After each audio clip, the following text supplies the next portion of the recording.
ಮೇಲೊಂದೆಜ್ಜೆಯ ನಿಕ್ಕುತ ಗೆಜ್ಜೆಯ ಕಾಲಿನ ನಾದವ ತೋರುದ ಸಜ್ಜನ ಸಾಧು ಪೂಜೆಯ ವೇಳೆಗೆ ಮಜ್ಜಿಗೆಯೊಳಗಿನ ಬೆಣ್ಣೆಯಂತೆ ಭಾಗ್ಯದ ಲಕ್ಷ್ಮೀ ಬಾರಮ್ಮ.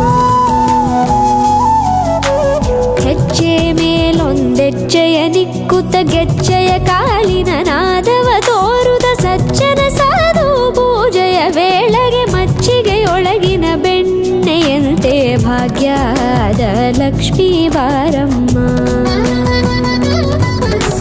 ಕನಕವೃಷ್ಟಿ ಕರೆಯುತ ಬಾರೆ ಮನಕೆ ಮಾನವ ಸಿದ್ಧಿಯ ತೋರೆ ದಿನಕರ ಕೋಟಿ ತೇಜದಿ ಹೊಳೆಯುವ ಜನಕರಾಯನ ಕುಮಾರಿ ಬೇಗ ಭಾಗ್ಯದ ಲಕ್ಷ್ಮೀ ಬಾರಮ್ಮ.